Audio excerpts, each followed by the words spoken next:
யாரை சேர்க்க வேண்டும் என்பது எது முக்கியமோ அது மாதிரி யாரை சேர்க்க விடக்கூடாது என்பதையும் நம்முடைய கவனமாக இருக்க வேண்டும்.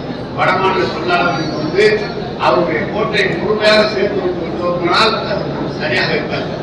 அதோடு மட்டுமல்ல, சிறுபான்மை மக்கள் நமக்கு அதிகமாக வாக்களிக்கிறார்கள் சொல்லி சிறுபான்மை மக்களுடைய வாக்குகளை சேர்ப்பதை தவிர்க்கிறார்கள்.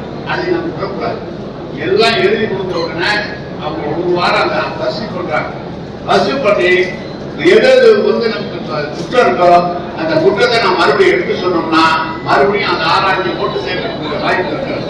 எனவேதான் இந்த பணியை நீங்கள் போனீங்கன்னா ஒன்றிய செயலாளர், நகர செயலாளர், மற்ற இருக்கிற செயலாளர் பெருமக்கள் அந்த டிஎம்சியோடு சேர்ந்து ஒவ்வொருவரும் அந்த பணியை தீவிரமாக பார்க்க வேண்டும். அப்படி பார்த்து அந்த 30 நாட்கள் இந்த வேலையை பார்த்து விடுவோம் என்று சொன்னால் 4ஆம் தேதியிலிருந்து அடுத்த டிசம்பர் 4ஆம் தேதி வரைக்கும் அந்த பணி இருக்கிறது. இதை பார்த்து விடுவோம் என்று சொன்னால் வருகிற தேர்தலில் மீண்டும் தமிழ்நாட்டுடைய முதலமைச்சர் தளபதி என்பதை நாம் நிச்சயமாக உறுதியிட்டுக் கொள்ள முடியும்.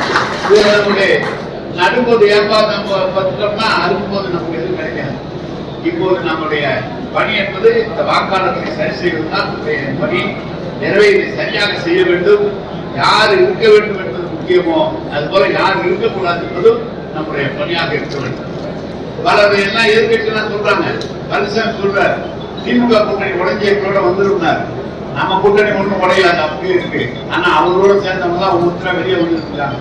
அவங்க எல்லாம் போறான் பாமக அவர்களோட இருந்தவர்கள் 2ஆக இருக்கிறது. டிடிவி, ஓபிஎஸ், செங்கோட்டையன் போன்றவர்கள் வந்திருக்கிறார்கள்.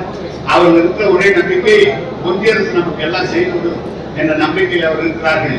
அந்த நம்பிக்கையை வீணடிக்க வேண்டும் என்று சொன்னால் இந்த ஓட்டு சேகரிக்கிற பணி நம்ம தீவிரமாக இருக்க வேண்டும். வந்திருக்கிற தோழர்கள் இதை கவனமாக நாம் செய்து இது ஏன் நான் மீண்டும் 3 முறை 4 முறை சொன்னோம் என்று சொன்னால் இப்போது செஞ்சோம்னா நமக்கு முன்னால லேசாது. அதுதான் முக்கியமான விஷயம். செய்திகளை உடனுக்குடன் தெரிந்து கொள்ள கீழ்கண்ட கேபிள் மற்றும் டிடிஹெச் நெட்வொர்க்குகளில் எம்நாடு செய்தி தொலைக்காட்சியை காணுங்கள்.